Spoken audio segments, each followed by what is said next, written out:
Hey everyone, welcome back to part 6 of our skill level 2 budget build of the Sinanju Stein. Right, if you remember, we were doing the gunk washing and I was doing my Q's and A's, so we'll get straight back into it. I have my little timer set for 15-minute chunks. Let's get going. So that's the timer going. Get my questions up. Right, now I've only got a few questions left now, so let's crack on with these. Okay, where are we up to? Christopher Undrits, you completed the main campaign in Fallout 4 yet, and did you build an awesome base? Well, if you know me, you know I love me my video games, but I love me my Fallout games even more. Fallout 3, Fallout 4, Fallout New Vegas. Didn't love Fallout New Vegas as much as Fallout 3. Fallout 3 was my first ever real experience of a true open world, kind of slightly light RPG. Never really been into RPGs before that. Oh, I'm going to try and keep stuff in shot this time as well, like a spoon. Didn't do that last time. Absolutely adored Fallout 3.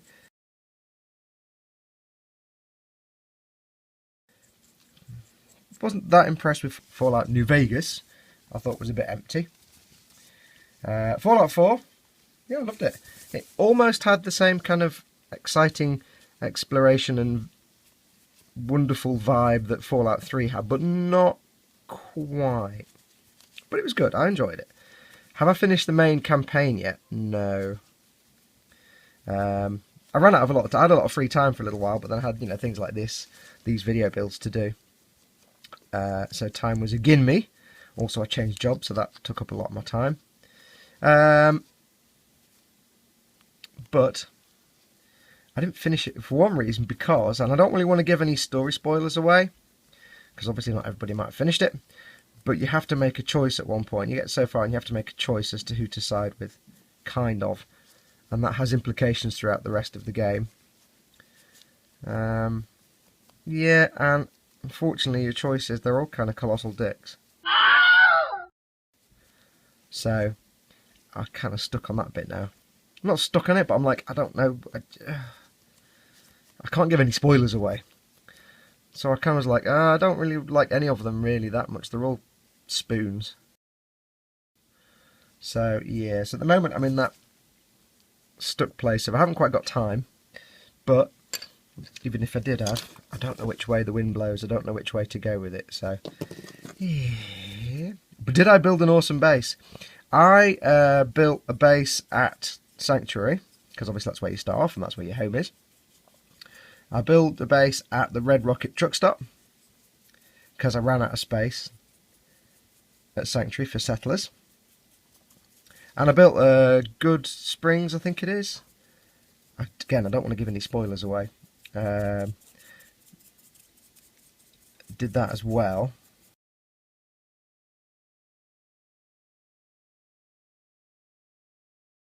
And it was really purely just, like, Sanctuary was my home base. That's the one I took pride in. The other ones were just there so I could have a shop to sell me resources like ammo and stuff.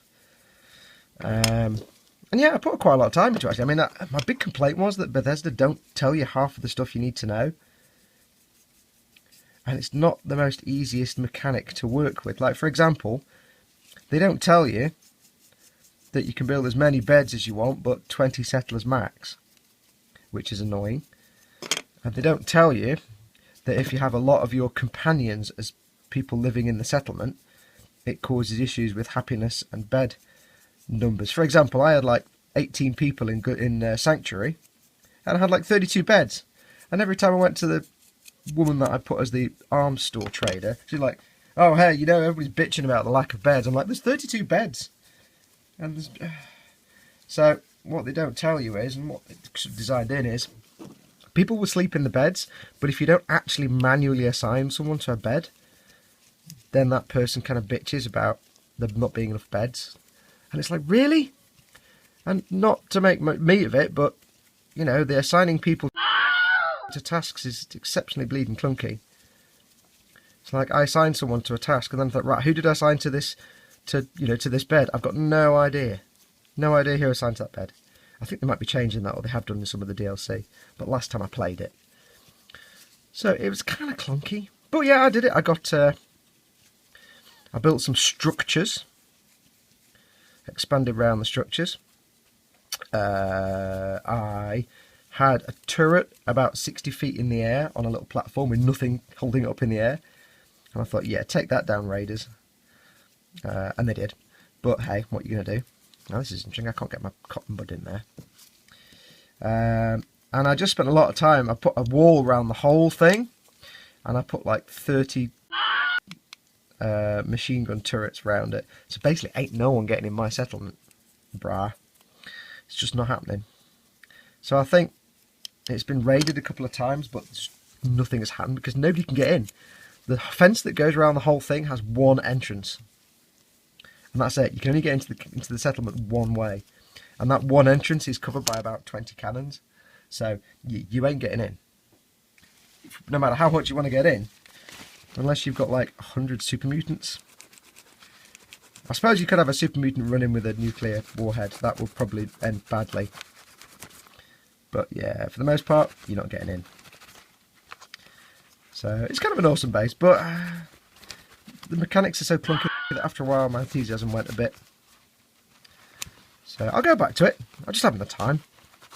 Because the one thing I love is, even if the storyline's a bit weak, it's not as... So the thing in Fallout 3 I loved was... I've got like about, I don't know, 1,500 hours in Fallout 3, because I played through it like 3 times. And purely because it was the idea that when I first played it, you just leave the vault and just wander, find things. Everything you find is interesting, and everything you find has some kind of quest of some sort associated with it. You know, and everything was brilliant. I was like, wow, this is a never-ending cavalcade of interesting places and things and people. And then, like, Fallout 4, still got that bit, but not quite as much. I mean, it's not as bad as Fallout New Vegas, where it was like, here's a building, and now there's nothing for 20 miles apart from desert, and then maybe a big ant. So, yeah, so my base looks cool. But I will go back to that. What's the next question? Wayne Larson asks, who is your favourite superhero? Would you like to live in the DC world or the Marvel, and why? Well, this is where I suddenly alienate half my viewership. Can't stand Marvel. And I can't stand la-di-da superheroes with special magic powers. It's just, to me, it just seems kind of childish. And I was never really into the Marvel art style when I was young, growing up. It wasn't my thing, so it's not really my... DC isn't my... Marvel isn't my bag, man. Now, give me a good Batman. Batman, yeah. If I had to be anybody, I'd be Batman.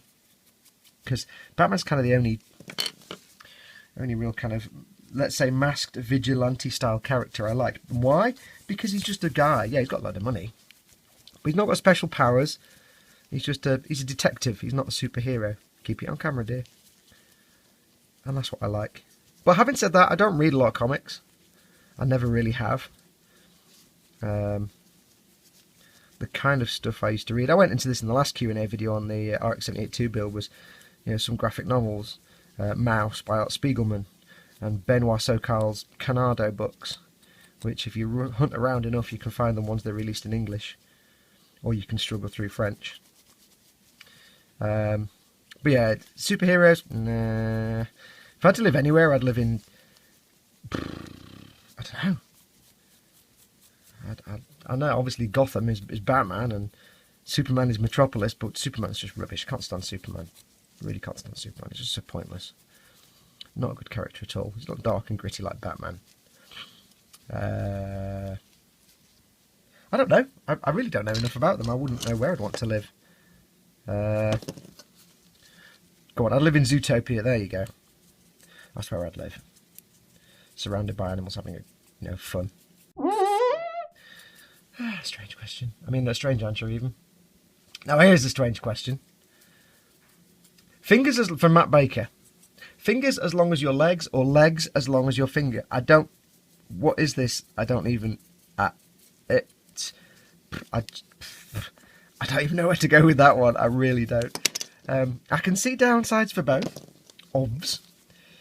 Like, legs as long as your fingers? You imagine having, like, legs that long? You look like something off Clash of Clans. It made getting on a motorbike really sucky. Or fingers as long as your leg. I mean, imagine having super long fingers like what? How long are my legs? 2 feet, 3 feet? I don't know. 3 feet, 4 feet? I don't know. Imagine having super long fingers. You couldn't do anything. You'd have like 35 knuckles on each finger. Imagine trying to, like, I don't know, scratch your ass or pick your nose or something. That'd just become a real challenge. Trying to open a jar with that many knuckles and joints, you just wouldn't be able to do anything. On the other hand, you'd be hella good at picking locks. I don't know which would be more impractical, you see. Tiny little stubby legs. Or, like, spider leg-like fingers. I think spider leg-like fingers would be more impractical. I think. Because you're just going to have knuckles and joints and things everywhere, just trailing around. And at the end of the day, if I can't hold chopsticks, yes, deal's off. So, you can't eat noodles through a straw. That ain't happening. I don't know which would be worse. I really don't know which would be worse. I would have to think on that. Think on this, I must. Wait, I went to Scooby-Doo there. Oh, also apologies for talking really fast in the last one. Last of these Q&A ones.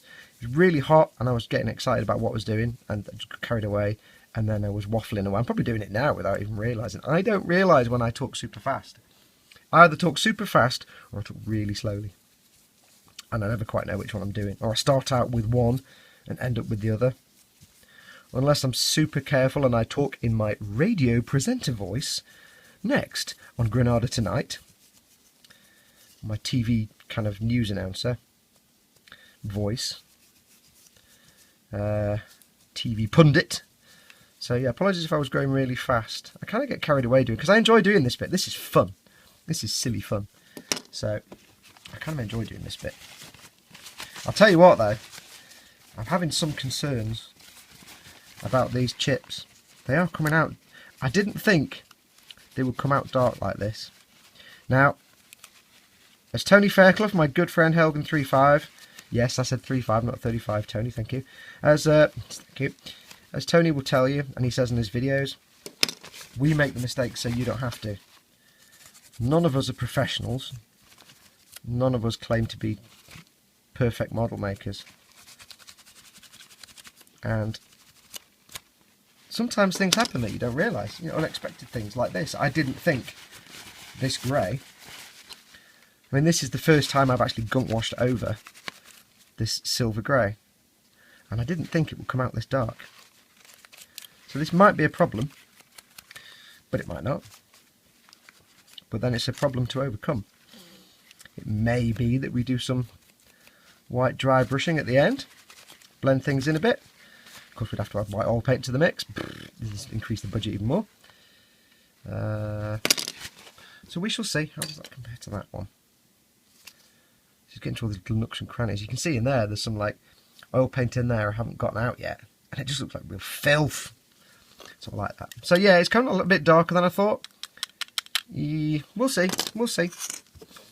If it does come out really dark and looks terrible, then the whole point is that I've done it here. Because I'm trying to teach you easy ways to do this, cheap ways to do this.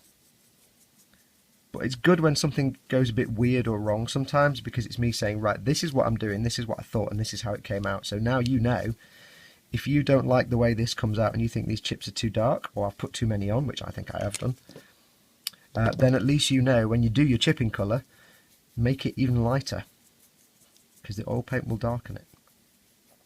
If I wasn't doing the gunk wash and I was doing like using the MOAR filters and things, it probably wouldn't come out like that, like I did on the RX-78 too. But it's all learning. I've never actually gunk washed over this particular colour before. So it's all about learning things, filling my great brain with much information that I'll forget within 5 minutes because I can only store about 6 things. So anyway, that was not even anywhere near the question. I don't know, I don't know which would be worse. I'd kind of have to try both on a trial basis and then find out. I can see lots of practical uses for exceptionally long fingers, and I will leave that one there. I can't see any practical uses for tiny little legs, so I'd probably say fingers as long as your legs might edge out as the better one, because there are possibly practical uses. Possibly. I'll leave that to your bitter and twisted imaginations. Next question. Toby Page, why do all dogs have black lips? That is a very good question. I don't know. It's weird when you see dogs, they do have black lips. And if you've ever seen a picture of, like, you know, you get those horrible stories where some dog's been rescued and it's been just like treated badly for years and it's all mangy and bits with no fur. And they're all weird colours underneath. A lot of animals are weird colours underneath their fur. A lot of animals are really weird, like dark. Oh, there's my timer. Let me go and reset that a second. 1 moment. And we are back. Just to remind you, I'm filming this in 15-minute chunks purely because I want to try and keep the file sizes on my phone, on my camera, keep it in shot, on my camera, not too big. A, because it takes forever to get them onto the PC and then upload them into a video format. And B, I don't want to run out of space. Also, my video editing software, which is free Windows Movie Maker, has a limit of about 4 gig. If it file size goes over 4 gig, it's just unplayable. It corrupts itself and won't be played. It's just a glitch of that software. So I'll kind of keep it to about 45 minutes and I'm safe. So anyway, if you look at animals under the fur, if you've ever seen a picture of an animal with like fur missing, they're all weird colours. They're like black and weird. I mean, some of them are just pink, obviously. But weird. It's like, we kind of have this bias as humans that things should just be pink under their fur, but no. So I don't know. There's probably a reason. There's probably some evolutionary reason why dogs have that colour. But having said that, I'm fully convinced that dogs are actually not a natural phenomenon. Because, and this is my thinking, right? Because dogs are awesome, but they're so dumb. They're like, I don't know, they're like 2-year-old, 3-year-olds. They're awesome, but they're so dumb that there's no way nature could have... I mean, I know we got involved and we messed around with the genome and we interbred them. But, so I suppose they are artificial in a way, but I mean, you know what I mean? Just weird. They're just so dumb and adorable. And I'll tell you now, I'm one of those people that absolutely loves dogs, but I wouldn't want one. I love dogs, right? But if I had a dog, I'd want the dog to be like a Hollywood dog, as in, it kind of understands what you say, and it's dead intelligent, and it doesn't shit everywhere. Because the thing about dogs is they are great and they're fantastic companions, but you have to walk around cleaning up poop, and they bark, and that's really annoying, and they're noisy, and like our neighbour's dog just barks all the time, and it's like, oh, for God's sake. So yeah, you kind of forget the practical side of having a dog, which is all the nonsense of the barking and the noise and the... So if I had a dog, I want it to be like in a movie where it's your best friend, and I'm sure I went through all this on the last video, actually, the last Q&A video for the RX. I want it to be an awesome Hollywood dog. So yeah, I don't know why they're black lips. It's weird how animals have different colours, because, you know, evolutionary advantage of having that kind of different coloured skin under the fur, because ultimately you've got the fur which protects you from UV and other things. So what purpose does the colour of the skin have? Who can say? If you know the answer, put it on a postcard and send it to Pebble Mill at BBC TV W12 8QT. Now there's a flashback for anybody my age in the UK. Answers on the postcard, please. Pebble Mill, there is a programme. What's the next question? Tan Hsien Wen. Is it possible for you to make a tutorial on how to weather using acrylic paint? I'm poor and can only afford those. Absolutely. I will do at some point. The restrictions on acrylic paints, as you know, I use oils and things a lot, and I'm using my enamels now. Acrylic paints do have certain limitations in that they dry very fast. You can get retarders and things that slow the drying process, but ultimately they're just quick drying paints. So something like this isn't that easy to do, like a gunk wash. Now you can get actual true water-based acrylic paints. If any of you go to tested.com, you'll see Frank Ippolito, who's a model maker and suit maker and creature maker. He uses water-based paints all the time when he does this kind of thing. He does gunk washes, but he'll get them on with an air, or get them on then and get them off straight away. You can do it. Alcohol-based paints like Tamiya and stuff, you're going to struggle, because if you leave it just too long, you're just going to be making a right mess. You try and rub the paint off, and it just comes off in chunks, and it looks terrible. I've said that before. So for things like gunk washing, I wouldn't risk it. I think something just fell over and died. So really they're restricted to things like dry brushing. But even then I prefer oil paints, because oil paints are more blendable. Again, acrylics dry really fast. So you try and dry brush. I've always had smoother, softer, more feathered dry brushing with oil paints, but you can do it. People have done it for ages and years and years.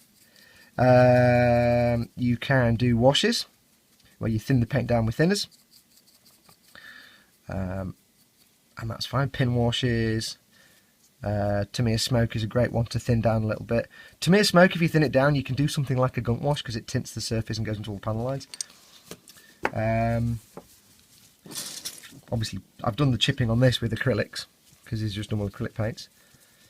So you can do weathering with it. It's just a bit limiting because it does dry so fast. And I'll be honest with you, I know it's not super cheap, but oil paints themselves, if you go to an art store and buy a super expensive one, just so you know, this is like where the thruster comes out, so I'm going to leave a lot of Starship filth in there because I want it to look dark. And what I'm going to do on the leg armour is keep the interiors a bit darker, just so it looks like inside dirt. So I'm going to keep it a bit like that, so I can do that weathering. When that dries, it'll just look like grime and dirt inside. And it's nicely feathered at the end. So I'm going to leave some of that on there.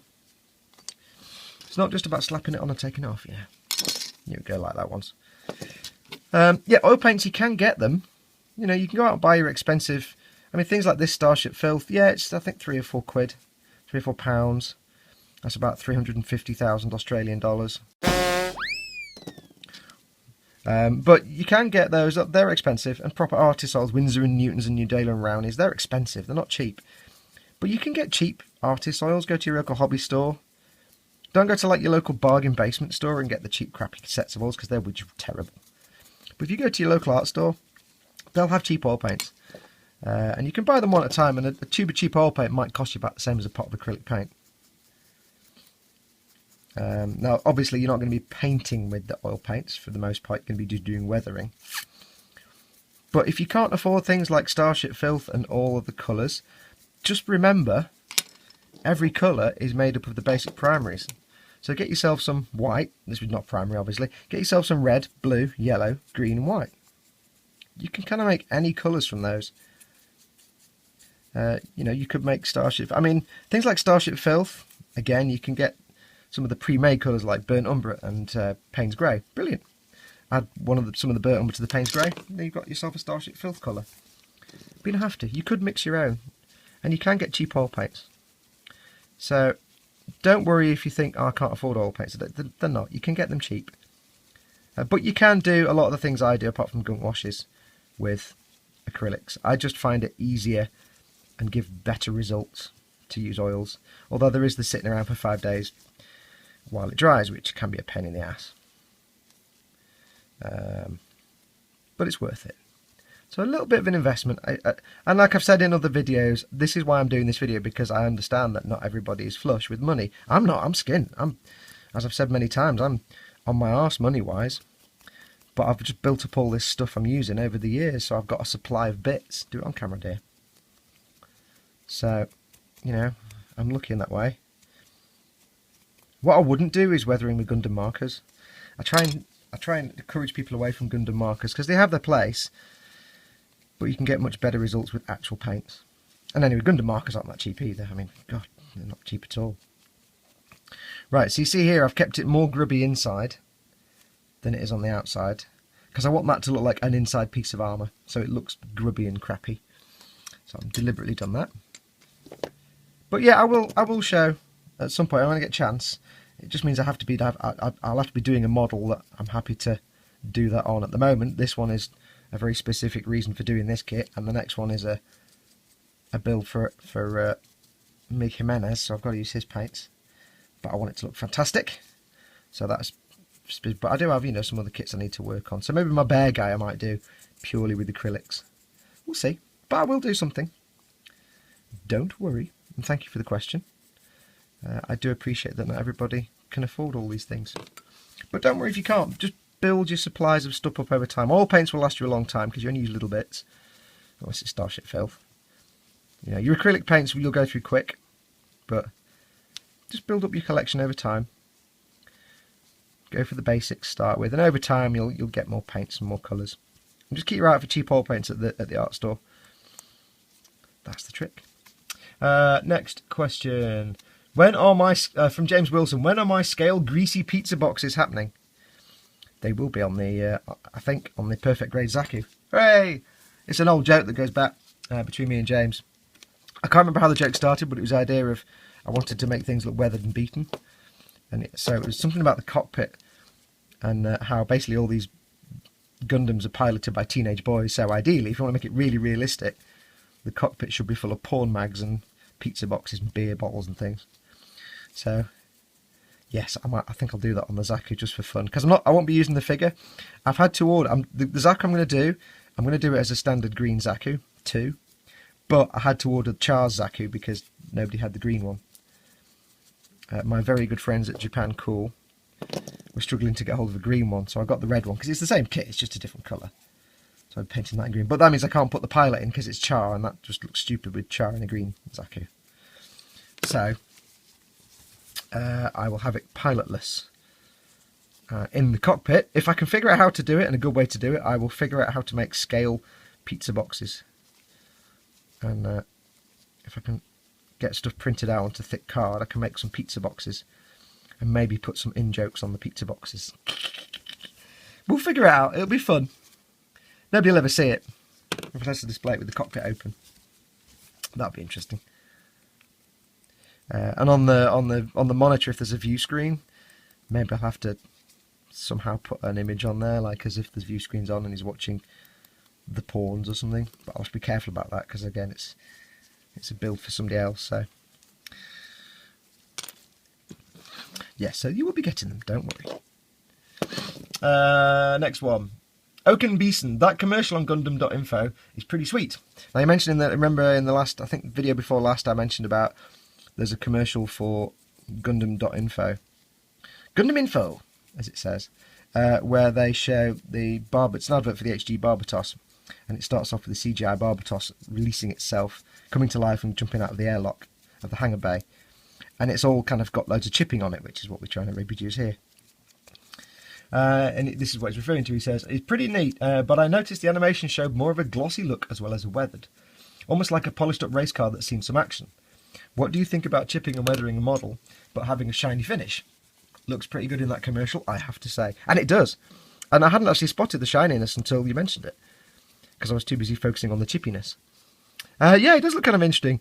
It's weird. It's like, if you go to YouTube, it might be on there, but if you're watching any of the series on Gundam Info, as Gundam.info, she's an advert in the middle of every episode. And it looks like this kind of chipping. Well, not that dark.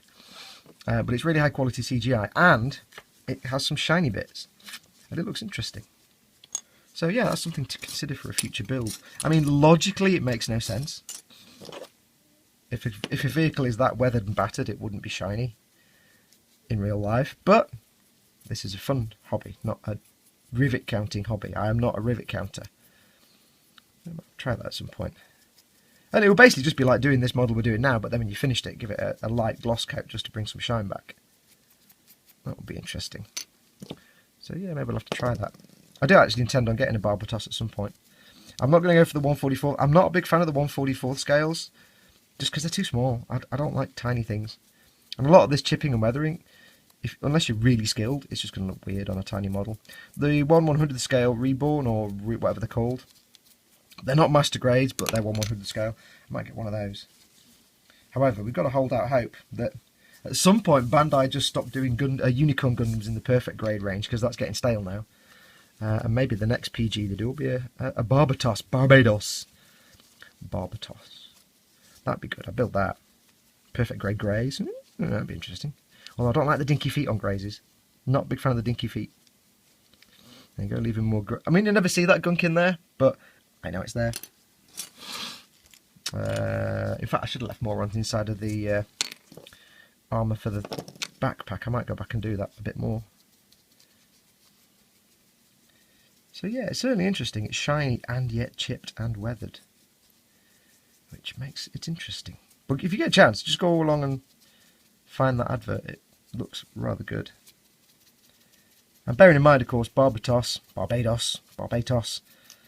is supposed to be like it's been sat in a hangar for 300 years, powering a colony. Oh, there's my timer. Let me go and reset again. And we are back. 15 more minutes. Yes, it's been sat there hooked up to a colony's power system, powering it for 300 years, and been scalped for parts. So it's going to look a bit battered and weathered and chipped. Next question. Ant Crumb. Automatic instant airbrush cleaner. Is it possible? And when can I have it? Oh, if you follow my friend Tony on Helgen35's workshop, yeah, Ant Crumb's work, pretty stellar stuff. Pretty incredible stuff. Automatic airbrush cleaner. That'd be nice. The one thing about airbrushing is it gives you great paint jobs, but cleaning your airbrush is a ball ache. Depends on your airbrush. Some are easier to clean than others. Depends on the paint. But yeah, cleaning your airbrush can be a right pain. It would be nice if there was some kind of device that did it all for you. You put your airbrush in. I mean, you know, I've got my little ultrasonic zappy thing. But even that's penny. You've got to take it apart. You've got to put it in. You've got to hope it cleans everything out. Then you've got to go and re-lubricate your trigger because it takes all the lubrication off. And you still have to do the usual stuff beforehand anyway, because you never quite know if it's going to get everything out. Yeah, cleaning your airbrush out after using it is a right pain in the bum. But it's the price you pay. If you want something awesome, you have to pay for it in some fashion. Ain't no thing as a free lunch. Ain't no rest for the wicked. Money don't grow on trees. Something, something, something. Something, something, Borderlands title card. When can you have it? You have to fight me for it first. I'll be buying one first. I mean, they're good machines that clean golf balls, so why not, you know, bowling balls? Why not an airbrush? It's just like a big golf ball, really. Think about it. Look, alright, it's not at all. I know. Michael Shaw Woodyard. How much wood could a woodchuck chuck if a wood... I knew I'd get it wrong. God damn it. Let's try that one again. How much wood could a woodchuck chuck if a woodchuck could chuck wood? There you go. The answer is yes. I was just gonna... You know, it would have been so cool if I got that right and not fluffed it the first time. Spoon. How much wood could a woodchuck chuck if a woodchuck could chuck wood? Here's one for you. Take the word everybody. Now, anybody who was a kid in the 80s, in the early days of Channel 4 in the UK, might recognise this. Take the word everybody and say it, but then remove a letter from the start of the word each time. And say it fast as you can. And if you're good with words, you should be able to say everybody, everybody, everybody, body, why, body, body, die, why. Of course, if you're not good with words, you won't be able to say everybody, everybody, everybody, body, why, body, body, die, why. So give it a try. See what you can do. Just the word everybody, take a letter off the start, and repeat it, but take the first letter off each time. And I can just imagine you're all sitting there now doing it, going everybody, what? Not everybody can do it. Not everybody, everybody, body, why, body, body, die, why can do it. Yeah, it's early in the morning, and I'm really like kind of hot in this room, and it's kind of fun. I'm having a good time.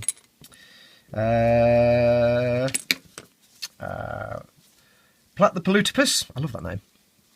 Platypus from YouTube. This one. Why does your pledge look like mayo? Mayo. Pledge multi-surface wax / future / clear, as you all know because I've said it many times, has changed so many times over the years, and they have changed the formula a few times. Some of the older ones look just absolutely clear.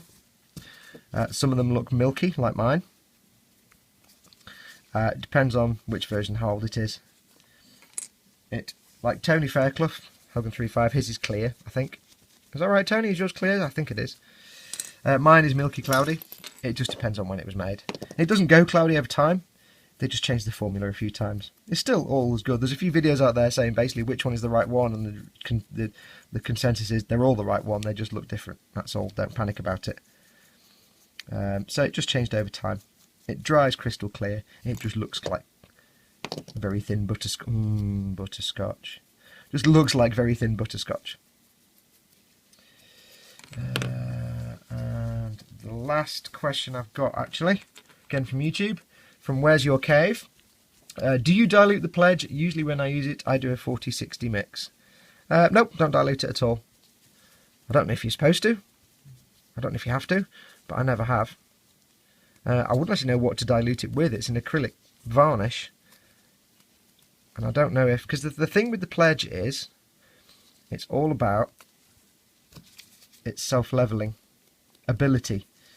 If you're careful with it and get it right, it can just self-level beautifully and give you a fantastic glossy surface. If you go on too thick, it can be a bit lumpy.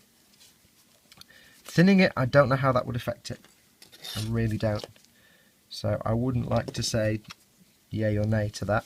I never have. I just stick it on neat. It sprays through my airbrush. I can brush it on. Sometimes I go a bit too thick. Sometimes I don't put enough on. It's a little fiddly to use, but it's worth it. And it's just cheaper than other varnishes. So I don't dilute it at all.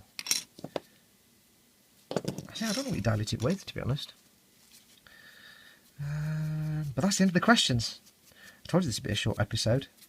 I'm going to crack on and carry on with these. I am having some concerns, like I said, about the chipping. I'm not, especially when I get things like the shoulders, because they looked. I wasn't actually happy with how much chipping I'd done. I thought I'd done too much, and I'm just hoping it doesn't come out looking fussy and like it's got the measles or something. So we'll have to see. But what I'll do is I will time-lapse the rest of this because I've run out of questions now.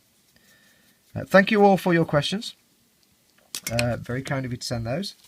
We'll do another one of these. Whenever I do a build and we get to this point where it's just something I've got to do that's tedious, but I wouldn't normally show it, but if I can answer questions and stuff while I'm there, then bonus. I'll try and keep things in shot. I'm probably done half of this out of shot again, so I do apologise.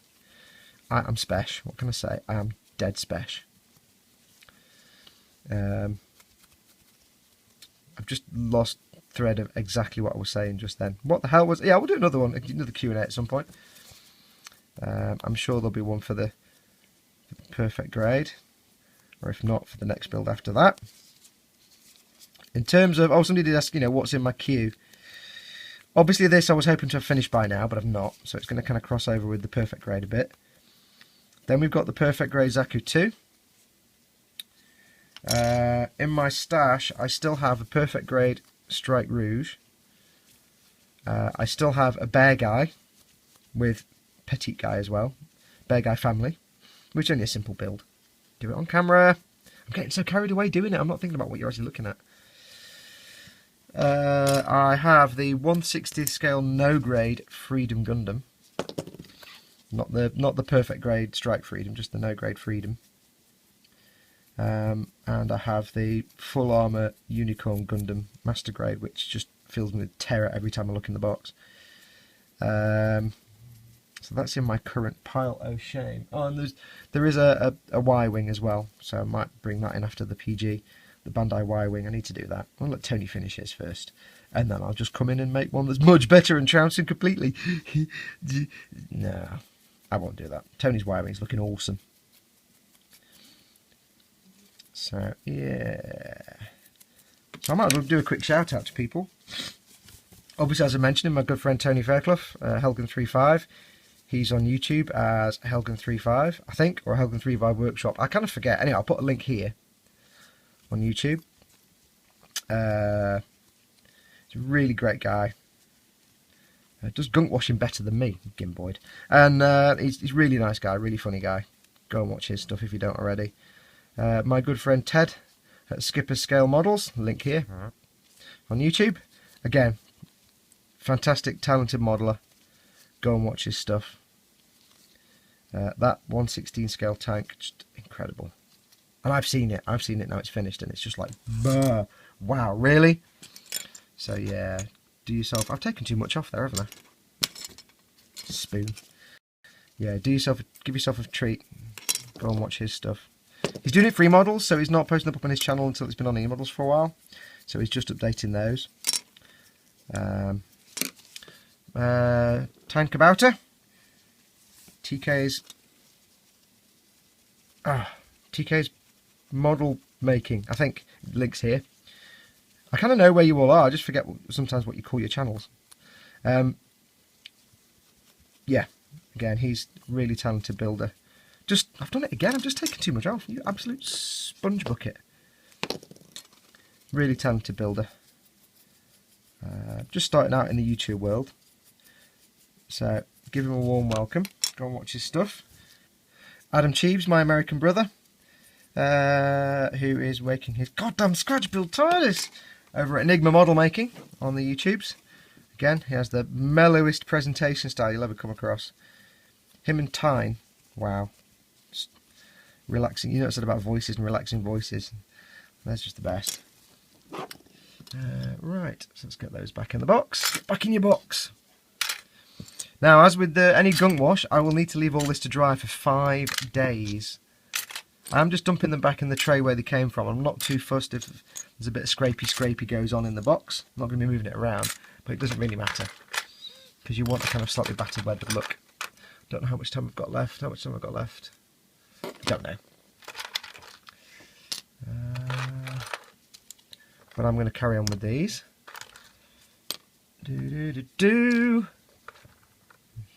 Right. Any more leg parts for that leg? Bearing in mind, of course, I'm keeping all these parts separate while I'm doing this as well into separate limbs, so I know which bit of which leg goes where. That is important. Don't just put everything in one big pile, because Sod's Law says some of these parts will be chiral, as in there's a left side and a right side, and you'll just go horribly wrong. I've done that before. Got my left side and right side mixed up and wonder why bits don't go together. Oh, it fit, Bandai. With Bandai, it's like Lego. If it doesn't go right, you're doing it wrong. It's not Bandai that made a mistake. Never! If you ignore the Destiny Gundam, which is not their proudest engineering moment. Right, well I shall shut up now anyway and go and do some time-lapsing, because I've run out of questions and I'm kind of really hot and I can't think of anything to say that's interesting. So, thank you very much for watching. Stay tuned for the next one. I'm not sure what the next step will be, but stay tuned for it. It'll be brilliant, whatever it is, I'm sure. Go along to... I was going to say go along to my YouTube channel, but you're watching it. I'm an idiot. Don't forget I'm on Facebook, facebook.com/modelmakingguru, and Twitter, I'm simply @modelmakingguru. Thank you to all of you so much. I will see you all in the next video, and I shall shortly have started on the Perfect Grade Zaku. That's turning up on Monday, and today's Saturday. So, I'll hit the fast forward button. Adios, amoebas!